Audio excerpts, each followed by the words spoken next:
ये काल यवन वास्तव में मलेच्छ नहीं, परंतु एक ऋषि की संतान है, जिसे उस ऋषि ने मलेच्छ देश के यवन राजा को दत्तक पुत्र के तौर पर दे दिया था।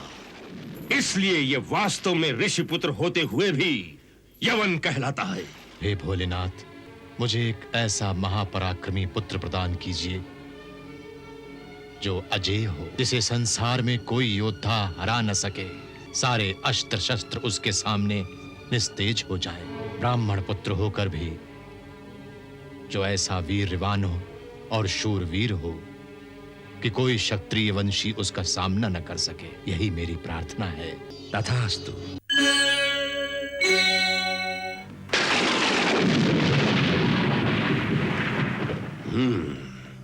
सम्राट,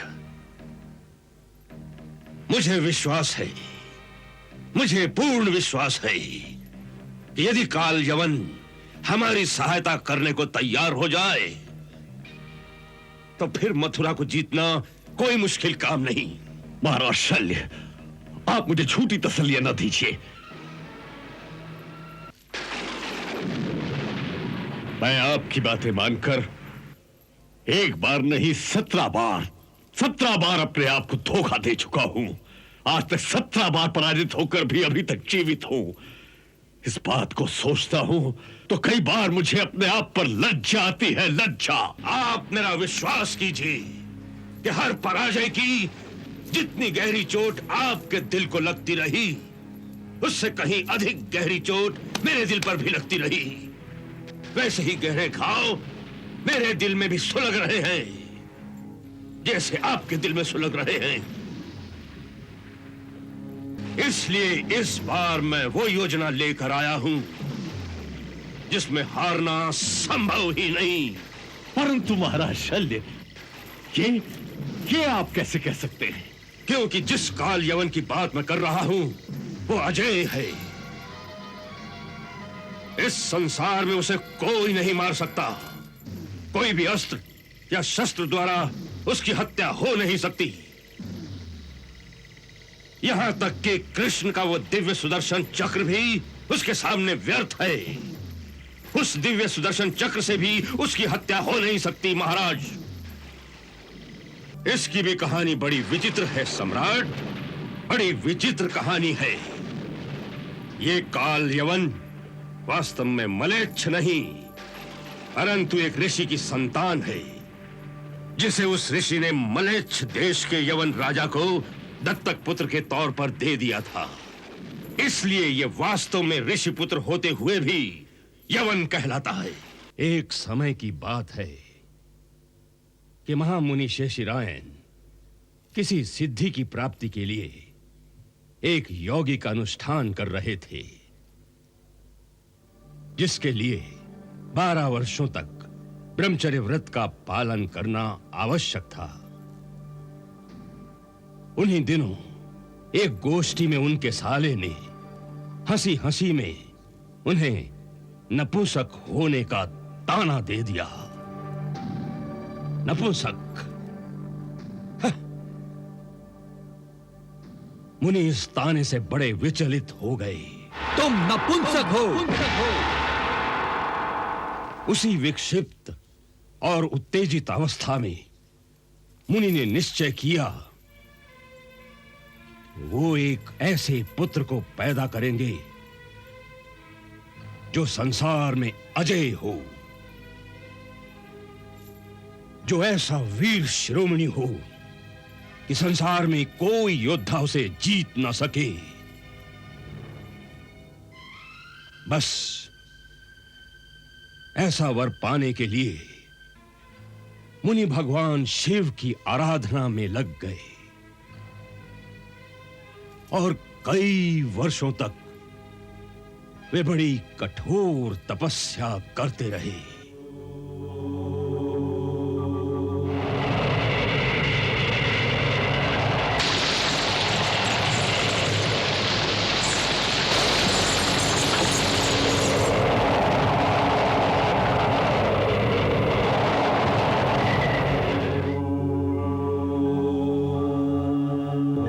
अंततः उनकी घोर तपस्या से प्रसन्न होकर भगवान शिव स्वयं ही उनके सामने प्रकट हो गए।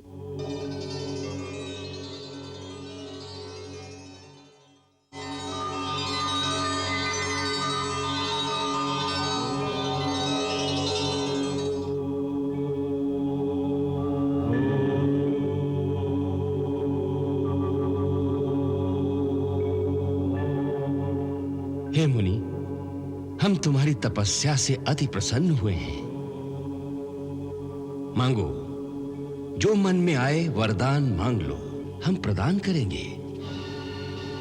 भगवान, आप तो अंतर्यामी हैं।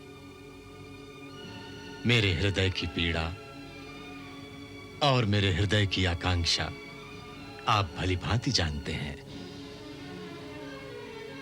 उस क्षत्रिय सभा में मुझ पर जो आक्षेप किया गया है, मैं उसका प्रतिकार करना चाहता हूं। सो हे भोलेनाथ, मुझे एक ऐसा महापराक्रमी पुत्र प्रदान कीजिए जो अजेय हो, जिसे संसार में कोई योद्धा हरा न सके, सारे अस्त्र शस्त्र उसके सामने निस्तेज हो जाए।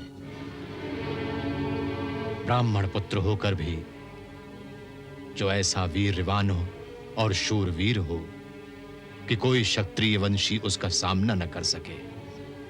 यही मेरी प्रार्थना है, यही मेरी प्रार्थना है। वत्स, हम तुम्हें मनचाहा वरदान देते हैं कि तुम्हारे वीर्य से ऐसे पुत्र की उत्पत्ति होगी जो संसार में अजेय होगा।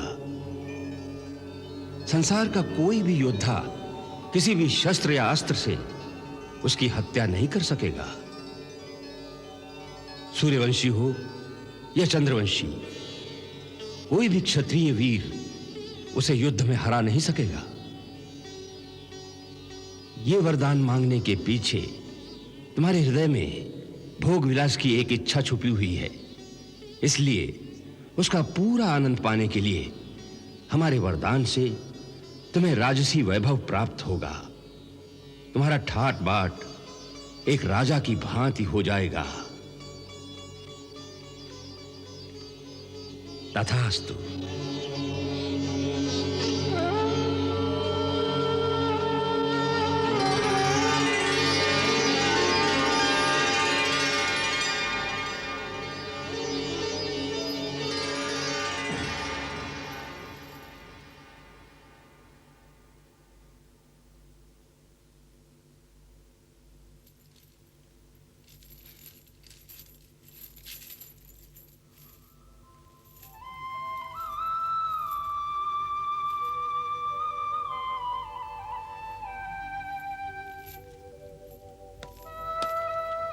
चलता चलता वो एक बड़े झरने के पास पहुंचा।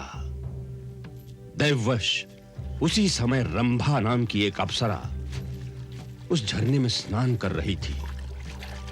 उसे देखकर राजा उस पर मोहित हो गया और उसे देखता ही रहा।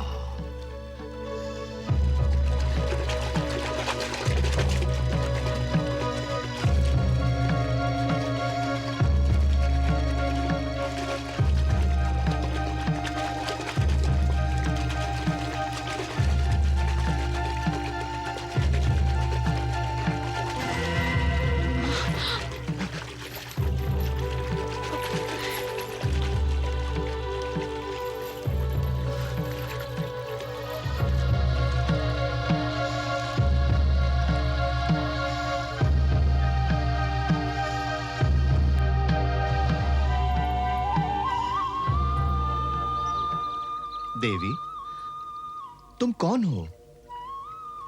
ऐसी सुंदर स्त्री मैंने आज तक इस धरती पर नहीं देखी। मैं इस धरती की नहीं हूं। मेरा नाम रंभा है। मैं एक अप्सरा हूं।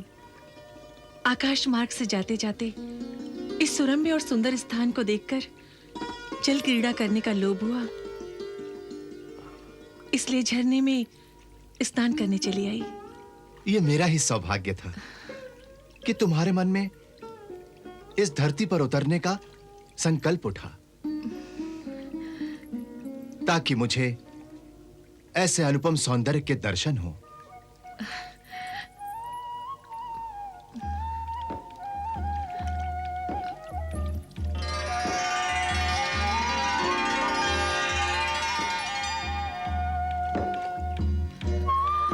हे महामानव, आप कौन हैं?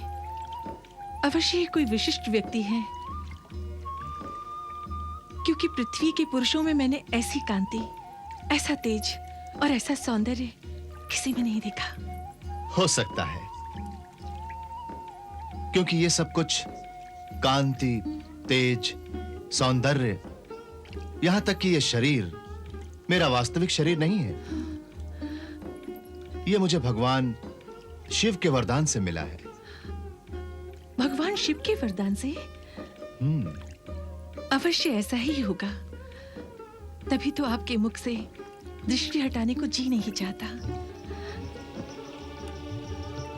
ऐसा लगता है कि भगवान शिव ने ये वरदान आपको नहीं, मुझे दिया है, जो आपको यहां भेज दिया है, ताकि मैं आपकी सेवा करने का पुण्य प्राप्त कर सकूं।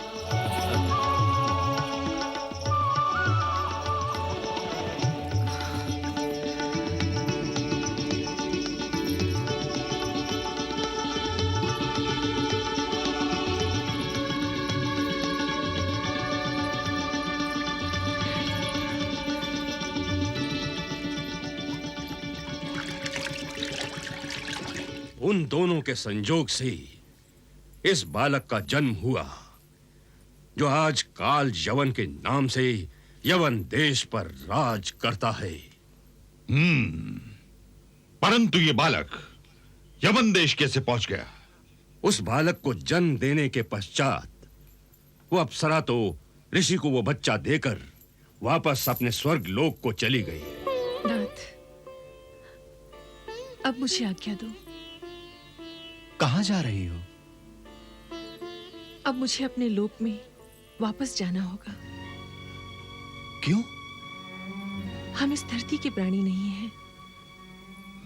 हम यहां सदा नहीं रह सकते। यही हमारी विवशता है। और ये बालक? ये इस धरती का मानव है, इसलिए ये मेरे साथ स्वर्ग लोक नहीं जा सकता।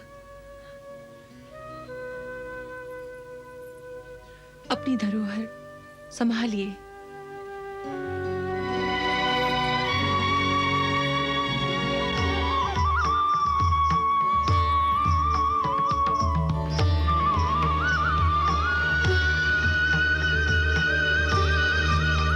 उस बालक को जन्म देने के पश्चात वो अप्सरा तो ऋषि को वो बच्चा देकर वापस अपने स्वर्ग लोक को चली गई। उसके जाने से ऋषि को इतना दुख हुआ कि उन्हें फिर से वैराग्य हो गया, और प्रभु कृपा से वो अहंकार और मोह के अंधकार से निकलकर फिर भक्ति और ज्ञान के संसार में चले गए। शेषी रायण जब तपस्या के लिए वापस चले गए तो उस बालक को भी अपने साथ वन में ले गए। यही बालक आगे चलकर काल यवन के नाम से मलेच्छ देश का राजा बना। शेषी रायण की संतान और मलेच्छ देश का राजा बन गया? ये कैसे संभव हुआ? जिन दिनों शेषी रायण और उस अप्सरा की प्रेम लीला चल रही थी, उन्हीं दिनों मलेच्छ देश पर एक बड़ा प्रतापी और वीर राजा राज्य करता था, जिसका नाम था ताल जंग। ताल जंग ने अपने राज्य की सीमाएं बहुत दूर दूर तक फैला दी थीं। दूर दूर के देशों पर आक्रमण करके वो या तो उनको अपने अधीन कर लेता था या उनकी संपदा लूटकर अपने देश में ले आता था। उसके पास अपार वैभव था, शक्ति थी समस्त राजा उससे डरते थे। बाहर से वो बड़ा प्रसन्न दिखाई देता था, परंतु अंतर्मन में वो खुश नहीं था। उसे इस बात का गहरा दुख था कि दुनिया की सारी खुशियां होते हुए भी उसके घर में संतान नहीं थी। मैं पूछना चाहता हूं अपनी तकदीर से कि मेरे बाद ये महल, 2 महले, ये शाही खजाने, ये तख्त और ताज क्या फकीरों और भिखारियों में बांट दिए जाएंगे? मैं इस मजाक की वजह जानना चाहता हूं अपनी तकदीर से। है कोई इसका जवाब देने वाला? है कोई? हाँ है। कौन?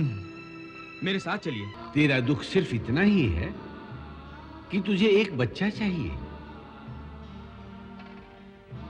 जो तेरी सल्तनत और तेरे राजपाट का वारिस हो, जो तुम्हारे बाद तुम्हारे कुल का नाम ऊंचा कर सके, जिसकी वीरता पर तुम और तुम्हारी प्रजा दोनों को गर्व हो सके। यही चाहिए ना? जी बाबा।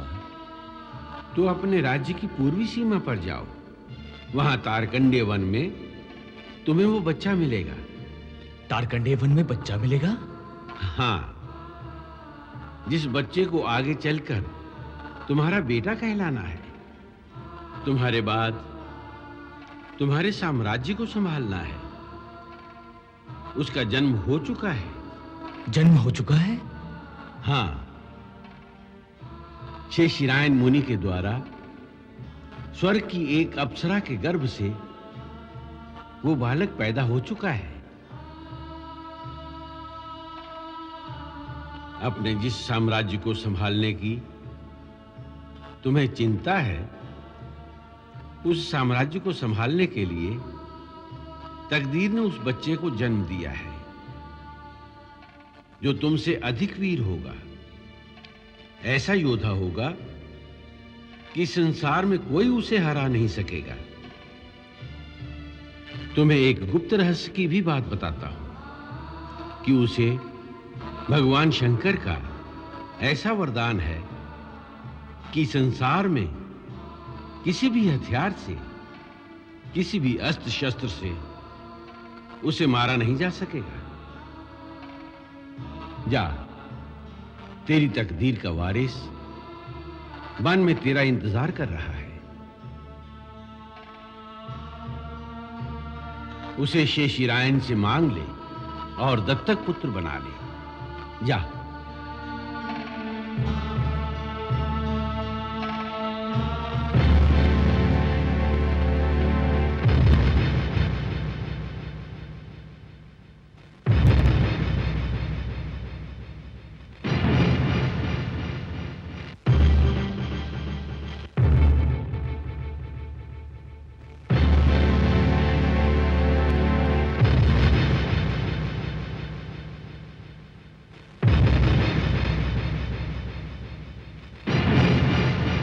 कितनी आसानी से तुमने कह दिया कि यह बालक मुझे दे दो, पर यह नहीं सोचा कि अपने कलेजे का टुकड़ा किसी और को दे देना कोई आसान काम नहीं होता।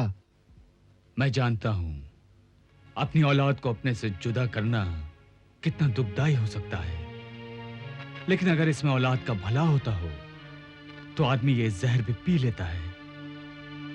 अपनी संतान का भला जो उसके माता पिता कर सकते हैं, कोई दूसरा नहीं कर सकता।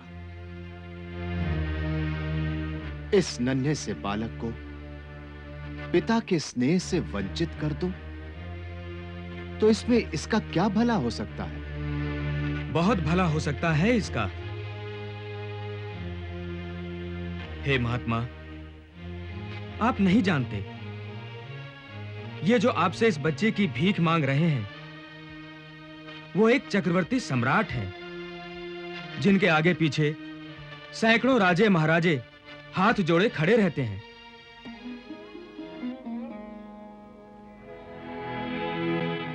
आपका पुत्र इनके विशाल साम्राज्य का एकमात्र वारिस होगा। ये जो यहां जंगल में पड़ा है, ये राजमहल का राजकुमार होगा, जिसके आगे पीछे सैकड़ों दास दासियां कतारें लगाए खड़ी होंगी। इस बच्चे की तकदीर में एक महाप्रतापी सम्राट बनना लिखा है। इसीलिए हम दोनों को आपके पास इस बच्चे को लेने के लिए भेजा गया है। भेजा गया है? किसने भेजा है आपको? आनंदगिरी पर्वत की गुफा वाले बाबा जी ने। उन्होंने ही आपका पता दिया था। सम्राट उनके पास औलाद की भीख मांगने के लिए गए थे, तो उन्होंने कहा कि जिसे तुम अपने साम्राज्य का चक्रवर्ती सम्राट बनाना चाहते हो, वो तारकंडे वन में रहने वाले मुनि शशिरायन और एक अप्सरा के पुत्र के रूप में पैदा हो चुका है। उसे अपना दत्तक पुत्र बना लो। वही इस साम्राज्य का वारिस है। आनंदगिरी वाले बाबा जी को हमारे पुत्र के बारे में यह सब कैसे पता था? क्योंकि वो त्रिकालदर्शी हैं। उन्होंने हमें यह रहस्य भी बताया है कि इस बालक को भगवान शिव का वरदान मिला है। यह संसार में किसी भी अस्त्र या शस्त्र के द्वारा नहीं मारा जा सकता। ये तो बड़ी अद्भुत बात है, क्योंकि इस रहस्य को केवल मैं और भगवान शिव ही जानते हैं। वो बाबा जी अवश्य कोई चमत्कारी योगी हैं, जिन्होंने आपको हमारे यहां भेजा है। हे महायोगी, आप जो भी हैं, मैं आपको प्रणाम करता हूं और आपकी बात को एक दिव्य आदेश समझकर, उस आज्ञा को मानकर अपना पुत्र इन्हें सौंपता हूं। शायद इसी में उसका कल्याण होगा। ऋषि ने वो बालक उसे दे दिया। फिर बालक को उसने बड़े लाड प्यार से पाला और उसका नाम रख दिया काल यवन। फिर मलेच्छ राजा की मृत्यु के पश्चात काल यवन यवन देश का राजा बन गया।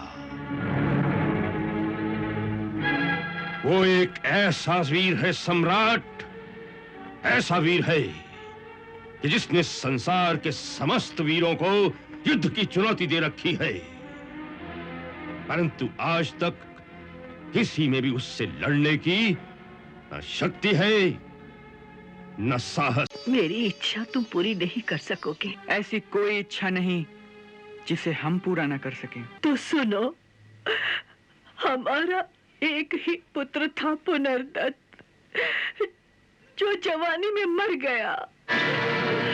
तो मेरे पुत्र को वापस ला कर दे सकते हो? बोलो। मैं जानती थी कि तुम मेरी इच्छा पूरी नहीं कर सकोगे। जाओ, मैं तुम्हें वचन से मुक्त करती हूँ। मेरा वचन कभी छूटा नहीं होता। मैंने वचन दिया है कि प्राण देकर भी मैं अपना वचन पूरा करूंगा।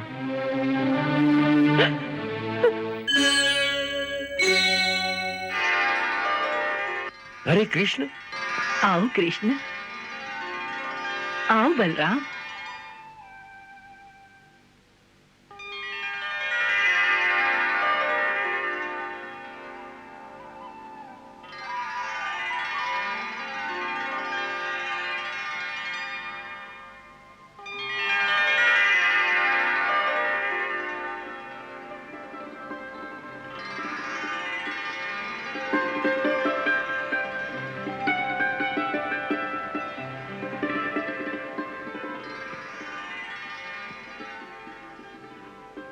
गुरुदेव, गुरु अपने शिष्यों को जो विद्या का दान देता है, शिष्य उसका ऋण कई जन्मों में भी नहीं चुका सकता। फिर भी लोक मर्यादा के अनुसार चाहते हुए गुरुदक्षिणा देना शिष्य का धर्म है। इसलिए हम आपसे प्रार्थना करने आए हैं कि आप जो भी उचित समझे उसके अनुसार आप हमें गुरुदक्षिणा देने का आदेश करें। हम वचन देते हैं कि हम उस आदेश का अवश्य पालन करेंगे। मेरा ऐसा मत है कि जो गुरु किसी दक्षिणा के लालच में विद्या प्रदान करता है, वास्तव में वो गुरु कहलाने का अधिकारी नहीं है। वो तो एक निम्न कोटि का व्यापारी है। ऐसे गुरु की शिक्षा में ब्रह्म ज्ञान का तेज कैसे हो सकता है? फिर भी तुम्हें आचार्य ऋण के भार से मुक्त करने के लिए मैं तुमसे गुरु दक्षिणा के रूप में एक वचन मांगता हूं। आज्ञा गुरुदेव। मुझे वचन दो, जो विद्या मैंने तुम्हें सिखाई है उसका जन कल्याण के लिए सदुपयोग करोगे, और जो शक्तियां तुम्हें प्रदान की है उनका उपयोग किसी को पीड़ा देने के लिए, दुख देने के लिए या किसी के साथ अन्याय करने के लिए नहीं करोगे। हां, बल्कि उनका उपयोग किसी दुखी और अन्याय से पीड़ित प्राणी की सहायता के लिए अवश्य करोगे। गुरुदेव, हम वचन देते हैं कि हम जीवन भर आपकी इस आज्ञा का पालन करेंगे। इतने दिनों आपने हमें अपनी ममता के आंचल की छाया में आश्रय दिया, इतना स्नेह दिया कि हम अपने घर को भूल गए। इस उपकार का बोझ तो इस जीवन में नहीं चुकाया जा सकता। फिर भी यदि आपकी कोई इच्छा हो जिसे हम पूरा कर सकें, तो हम इसे अपना अहोभाग्य समझेंगे।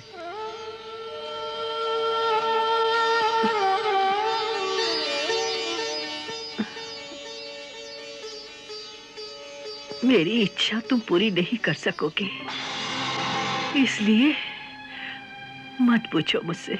ऐसी कोई इच्छा नहीं जिसे हम पूरा न कर सकें। हम वचन देते हैं कि यदि हमें अपने प्राण भी देने पड़ जाएं, तो भी हम आपकी इच्छा अवश्य पूरी करेंगे।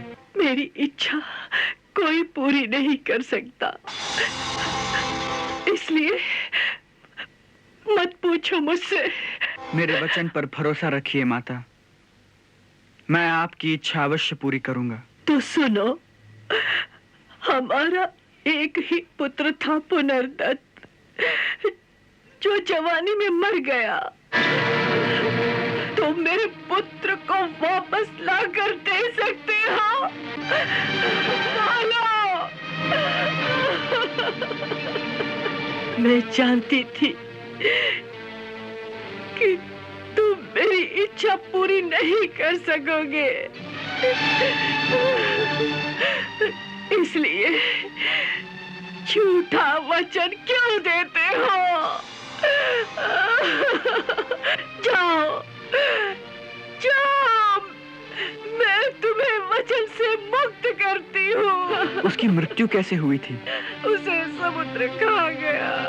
हम प्रभास क्षेत्र में पर्व स्नान के लिए गए थे। हमारा पुनर्दत्त भी वही किनारे पर स्नान कर रहा था। अचानक समुद्र की एक लहर उसे खींचकर अंदर ले गई। फिर वो वापस नहीं लौटा। तभी से हम दोनों पुत्र शोक की ज्वाला में चुपचाप यूं ही जल रहे हैं। मेरा तो कुल ही नष्ट हो गया है। परंतु इस बात का निश्चय आपने कैसे कर लिया कि पुनर्दत्त की मृत्यु हो गई है? जिसे समुद्र खाएगा, फिर क्या वो जीवित रहेगा? हो सकता है। कभी-कभी ऐसा भी तो होता है कि समुद्र में डूबकर भी प्राणी मरता नहीं। बेहोशी की अवस्था में लहरों में बहता हुआ वो किसी दूसरे किनारे पर पहुंच जाता है। मैं भी परसों से इसी भुलावे में थी, पर मैं माँ हूं ना। अपने पुत्र की मृत्यु पर विश्वास करना बड़ा कठिन होता है, बड़ा कठिन होता है। मुझे विश्वास है कि आपका पुत्र मिल जाएगा। इन बातों में क्या रखा है? अच्छा किया जो आपने इन्हें वचन से मुक्त कर दिया। मैंने वचन दिया है कि प्राण देकर भी मैं अपना वचन पूरा करूंगा। सो आज मैं प्रतिज्ञा करता हूं कि आपका पुत्र तीनों लोकों में जहां भी है, मैं उसे ढूंढकर आपके पास ले आऊंगा। और तभी मैं अपने आप को आचार्य ऋण और गुरु दक्षिणा के उत्तरदायित्व से मुक्त समझूंगा। जब तक मैं आपके पुत्र को वापस न ले आऊं, तब तक मैं अपने घर नहीं जाऊंगा। मुझे आशीर्वाद दीजिए कि मेरा यह प्रण पूरा हो जाए।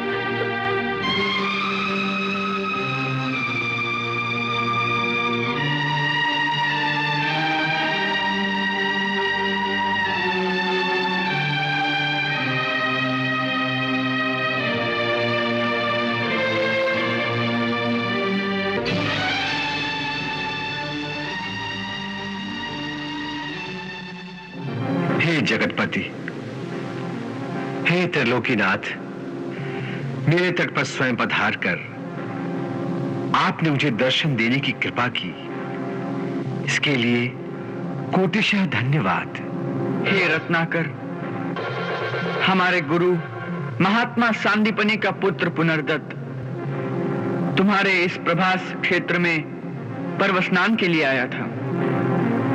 यहां से तुम्हारी लहरें उसे बहाकर ले गई। हमारी आज्ञा है कि पुनर्दत्त जहां भी है, उसे तत्काल लाकर हमें वापस कर दो। प्रभु, पुनर्दत्त मेरे पास नहीं है। तो फिर कहां है? मेरी गहराइयों में पांचजन्य नाम का एक महान राक्षस रहता है। यह उसी महादैत्य का काम हो सकता है, क्योंकि वो प्रायः तट पर स्नान करने वालों को खींचकर समुद्र में ले जाता है और उन्हें खा जाता है।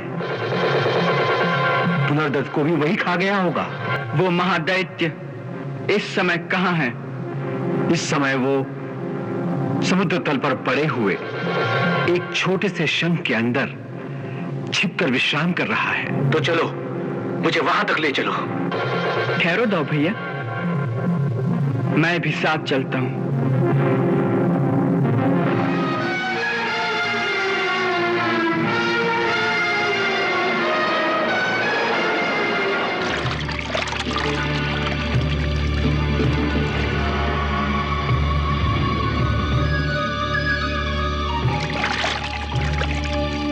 जागो दैत्यराज, बाहर निकलो और देखो, तुम्हारा काल तुमसे मिलने आया है।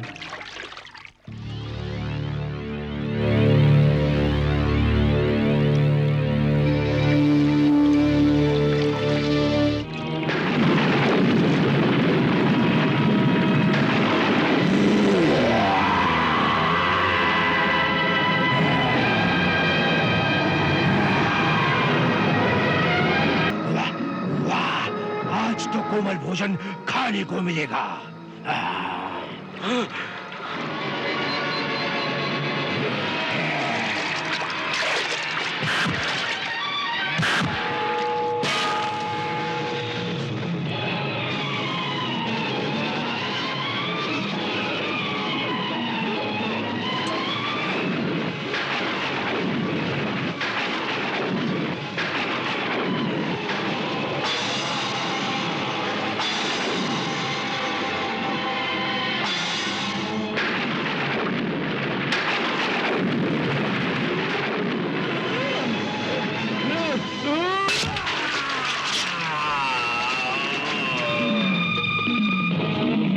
इसके पेट में तो पुनर्दत्त की हड्डियां भी नहीं हैं। इसे वृथा ही मारा।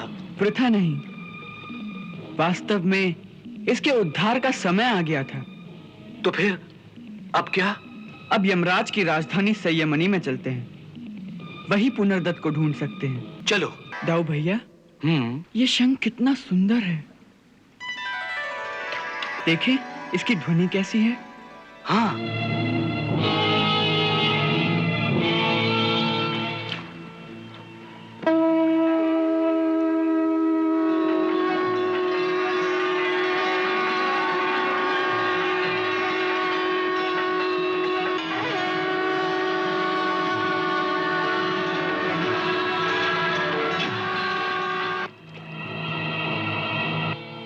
आज से यही हमारा शंख होगा।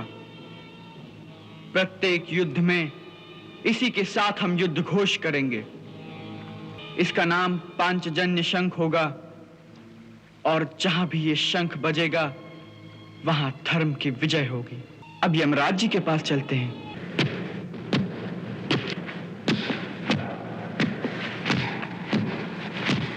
ये किसके पदचाप की ध्वनि है चित्रगुप्त? ऐसा कौन है जिसके बढ़ते हुए चरणों की धमक से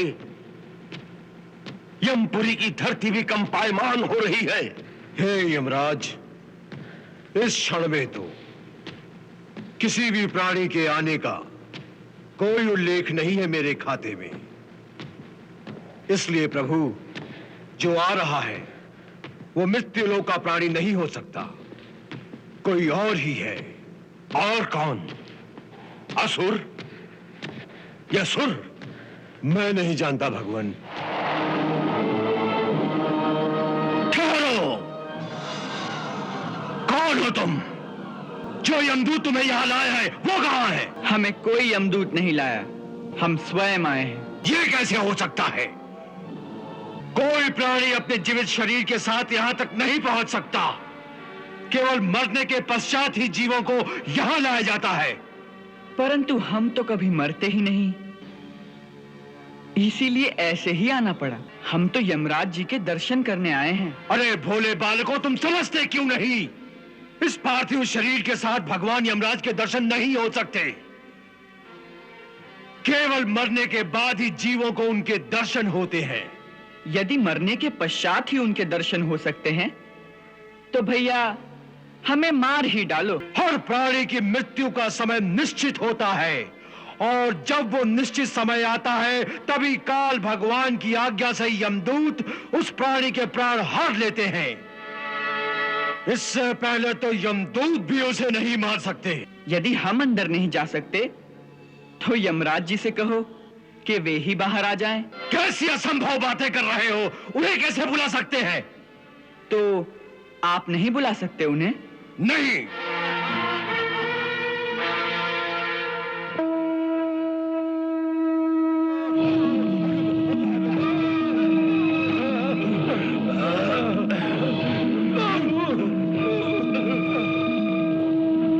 ये कौन है जिसने यमपुरी में आकर ऐसी धृष्टता करने का साहस किया है? उसे हमारे सामने तुरंत उपस्थित किया जाए। तरुण अवस्था के दो दंड बालक जाने किस प्रकार अपने पार्थिव शरीर के साथ यमपुरी के मुख्य द्वार पर पहुंच गए हैं। वो हट कर रहे हैं कि आप स्वयं चलकर उन्हें दर्शन दें। इसका अर्थ है कि वो दोनों कोई मायावी असुर हैं जिन्होंने हमारी संयमनी नगरी पर आक्रमण करने का साहस किया है। उनकी इस धृष्टता का उत्तर हमारा यमदंड उन्हें देगा।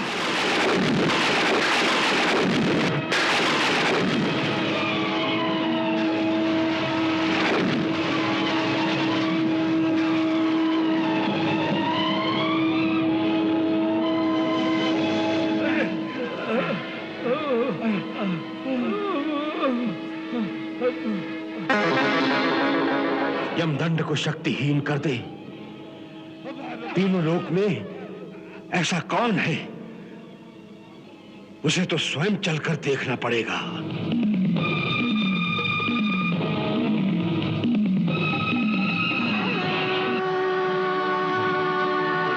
प्रभु,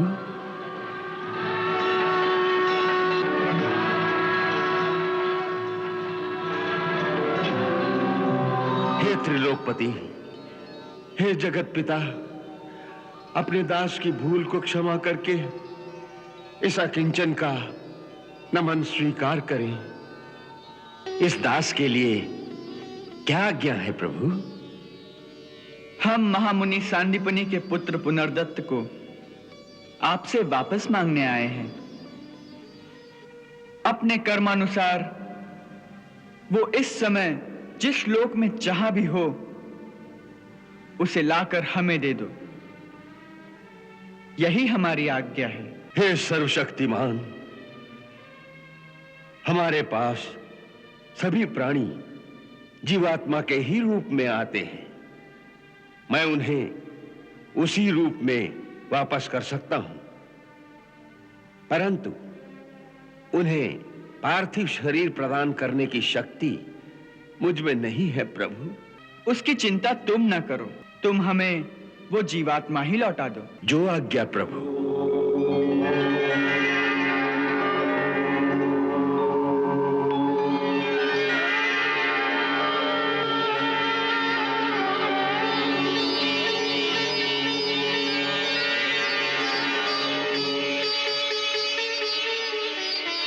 हे महात्मा, हम तुम्हारी कर्मनिष्ठा से अति प्रसन्न हैं। हमारे आशीर्वाद से हमारे श्री चरणों में तुम्हारी भक्ति सर्वदा अचल रहेगी।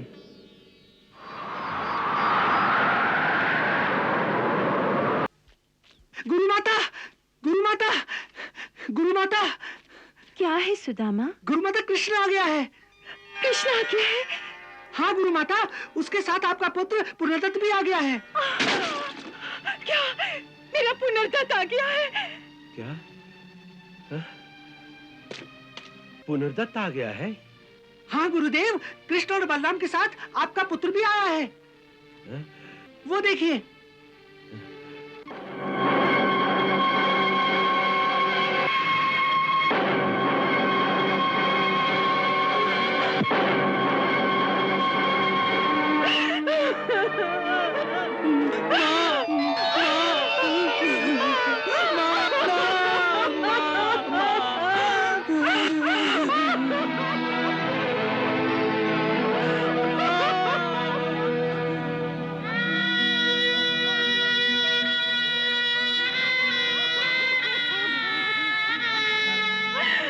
मेरा पुत्र, मेरा पुत्र, मेरा पुत्र।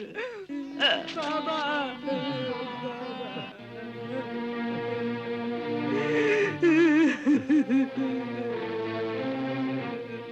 पुनर्दत्त, बाबा।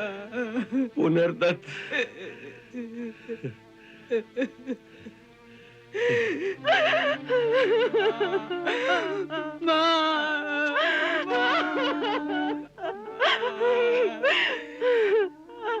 तू कहाँ चला गया था? कहाँ चला गया था तू? तू कहाँ चला गया था? माँ, स्नान करते करते मेरा पैर फिसल गया और मैं समुद्र की लहरों में बह गया था। फिर क्या हुआ? तू कैसे बच गया? मुझे कुछ याद नहीं रहा। शायद मैं बेहोश हो गया था। फिर मैं लहरों में बहते बहते कहाँ पहुंच गया, मुझे कुछ याद नहीं। जब होश आया तो इन दोनों को देखा। ये लोग मुझे कुछ औषधि पिला रहे थे। इन्होंने कहा तुम्हारे माता पिता नहीं, तुम्हें ढूंढने के लिए हमें भेजा। गुरु माता, इसे याद कैसे आती गुरु माता? इसकी तो स्मृति ही खो गई थी। क्या स्मृति खो गई थी? हाँ, कई बार ऐसा होता है कि अचानक मन को कोई झटका सा लगे तो मनुष्य की स्मृति ही खो जाती है। इसके साथ भी यही हुआ होगा। अकस्मात डूबने के भय से या फिर समुद्र में किसी पत्थर से सिर टकराने से इसकी स्मृति ही खो गई होगी। पर तुम लोगों को ये कैसे मिला? मैंने कहा था ना कि ये डूबा नहीं होगा, किसी किनारे जा लगा होगा। इसी विश्वास के सहारे हम दोनों समुद्र के किनारे किनारे बसे नगरों में घूम घूम कर इसे ढूंढते रहे। वहीं एक नगर में ये मिल गया। एक काला सा आदमी था जिसके पास एक काला भैंसा था। उसी के आंगन में ये रहता था। हमें कुछ संदेह हुआ कि वो काला ये गोरा, तो हमने उससे पूछा कि ये लड़का तुम्हारा कौन है। उसने कहा ये मेरा कोई नहीं, बेचारा कहीं खो गया है और इसे अपना पिछला जीवन कुछ याद नहीं। तब हमने एक वैद्यराज से इसकी चिकित्सा कराई और उसकी औषधि से धीरे धीरे इसके स्मृति पटल खुलते गए। जब इसे पूरी तरह होश आया तो इसने आपका नाम बताया। बस हम इसे अपने साथ ले आए। कृष्ण वत्स,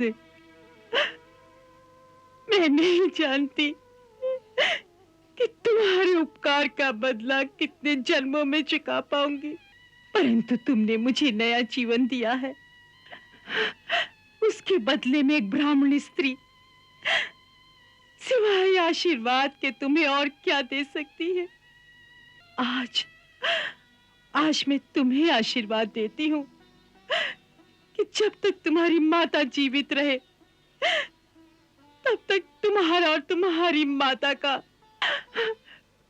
ऐसा विछोह कभी ना हो जैसा कि मेरा और पुनर्दत्त का हुआ।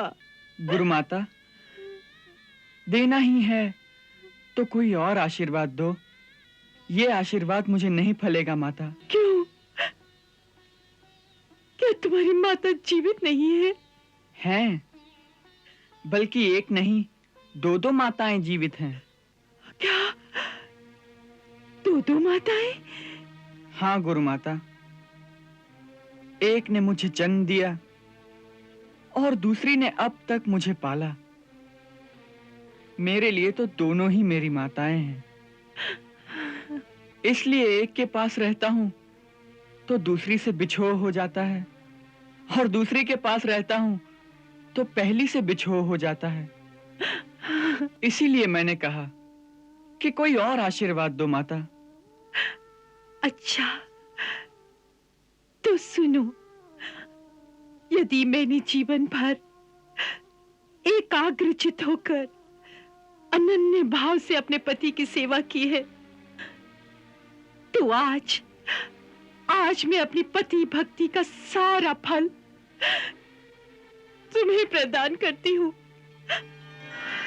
और यह आशीर्वाद देती हूँ कि जिस प्रकार तुमने मेरा दुख दूर किया है उसी प्रकार सारे संसार के दुखियों का दुख दूर करने की शक्ति भगवान तुम्हें प्रदान करे, जिससे ये सारा संसार तुम्हारी पूजा करे और तुम्हारी जय जयकार करे और तुम्हारी जय जयकार करे वत्स।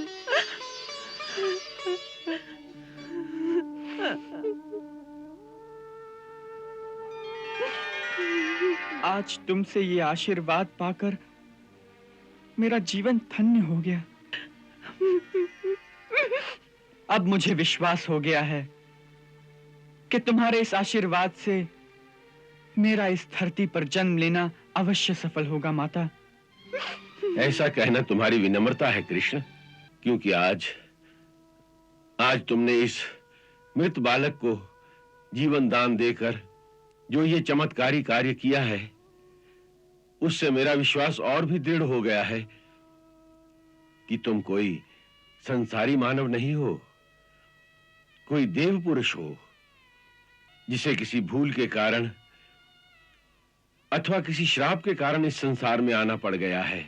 हम दोनों पर जो तुमने ये महान उपकार किया है, इसका पूरा बदला तो मैं नहीं चुका सकता, परंतु आज मैं अपने इष्ट देव भगवान शिव के सामने ये प्रार्थना करता हूं कि आज तक मैंने जो निश्चल मन से उनकी उपासना की, उसका सारा फल तुम्हें प्रदान करें। और यदि तुम पर किसी श्राप की छाया है तो उसका सारा दंड मुझे दिया जाए। मैं प्रसन्नता से उसे स्वीकार करूंगा।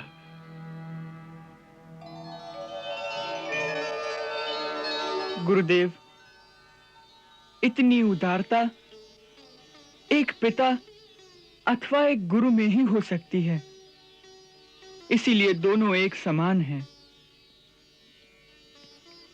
ऐसे उदार गुरु का शिष्य होना मेरे इस जीवन की सबसे बड़ी उपलब्धि रहेगी गुरुदेव, सबसे बड़ी उपलब्धि रहेगी।